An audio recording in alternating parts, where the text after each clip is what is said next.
Et si, pour rendre une intelligence artificielle plus performante, on la laissait s'évaluer elle-même? Un peu comme si elle n'avait plus besoin de professeur. C'est une idée qui peut paraître un peu folle, mais vous allez voir, elle est absolument géniale. Aujourd'hui, on décortique ensemble cette méthode qui est en train de complètement changer les règles du jeu dans l'entraînement des IA. Pour bien comprendre, l'analogie est assez simple. Au lieu d'avoir un professeur qui vient corriger chaque copie une par une, imaginez plutôt un concours où les élèves progressent en comparant leurs travaux les uns avec les autres. C'est exactement cette logique d'auto-amélioration collective qu'on applique maintenant aux intelligences artificielles. Alors, pour saisir comment on en est arrivé là, il faut faire un petit détour par ce qu'on appelle l'apprentissage par renforcement. Imaginez, une fois que l'IA a appris les bases, qu'elle sait parler, il faut l'affiner.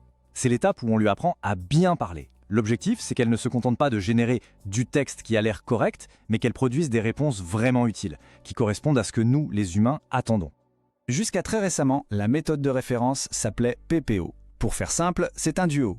D'un côté, on a le modèle de politique, c'est notre étudiant, celui qui génère les réponses. De l'autre, on a le modèle critique, qui joue le rôle du juge. Et c'est là que ça se complique, parce que ce juge, c'est lui-même un autre modèle d'IA, souvent aussi grand et complexe que l'étudiant. C'est un processus qui est extrêmement lourd, très cher et très gourmand en ressources. C'est exactement ça.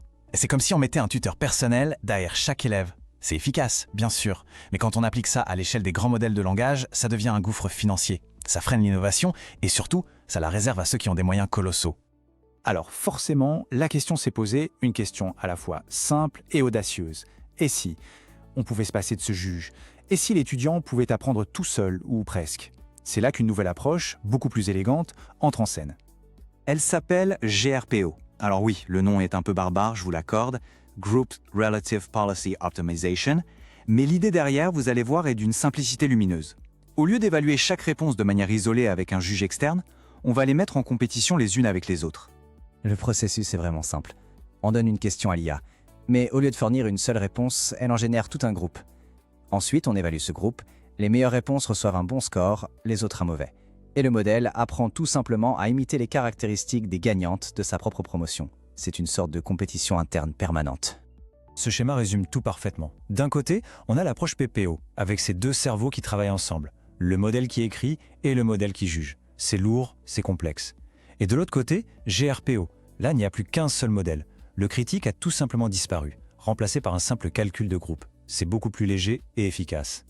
Le vrai secret de GPO, la petite astuce géniale, c'est la façon dont il établit sa référence. Ce qu'on appelle la ligne de base. Dans l'ancienne méthode, c'était le gros modèle critique qui devait l'estimer, un calcul super lourd.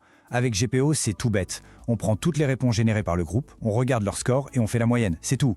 C'est simple, c'est malin et ça évite d'avoir entraîné un deuxième modèle monstrueux. Et une fois qu'on a cette moyenne, cette ligne de base, on calcule ce qu'on appelle l'avantage pour chaque réponse. En gros, la question c'est, est-ce que cette réponse est meilleure ou moins bonne que la moyenne de ses collègues? Si l'avantage est positif, bingo, le modèle est encouragé à refaire ce genre de réponse. S'il est négatif, on lui dit non, ça on évite la prochaine fois. Et c'est ce signal, à la fois simple et puissant, qui va guider tout l'apprentissage. Et les conséquences de cette simplification, eh bien, elles sont énormes. D'abord, et c'est le plus évident, on se débarrasse du modèle critique. Ça veut dire une économie phénoménale de mémoire et de puissance de calcul. L'architecture devient plus simple, l'apprentissage plus stable, bref, on gagne sur tous les plans. Alors là, on pourrait se dire, d'accord, c'est plus simple, mais est-ce que c'est aussi performant? On pourrait croire qu'en simplifiant, on perd quelque chose en route. Mais le point crucial, et c'est ça qui est incroyable, c'est que ce n'est absolument pas le cas. Cette méthode, plus légère et plus agile, donne des résultats spectaculairement puissants. Et la preuve par l'exemple, la plus éclatante, nous vient d'un domaine qui n'est pas réputé pour être facile, les mathématiques. Et plus précisément, d'un modèle qui a fait beaucoup de bruit récemment, DeepSeek Math. Regardez bien ce graphique, il est assez parlant. On voit DeepSeek Math, un modèle de seulement 7 milliards de paramètres entraînés avec cette méthode GRPO. Et il vient se frotter, en termes de performance, à des géants comme GPT-4, des modèles qui sont des dizaines, voire des centaines de fois plus gros. C'est d'une vraie démonstration à la David contre Goliath. Et cette performance, elle se cristallise en un chiffre qui a vraiment marqué les esprits. 51,7%. C'est son score de précision sur le benchmark EMA-ATH, un test ultra difficile avec des problèmes de maths de niveau compétition. Pour bien se rendre compte, ça veut dire qu'il fait mieux que des modèles qui sont plus de 70 fois plus gros que lui. C'est une preuve d'efficacité absolument bluffante.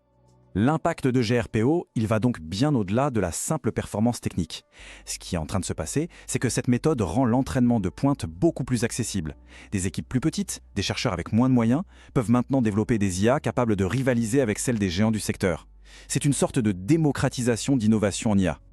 On termine donc sur cette question qui ouvre pas mal de perspectives.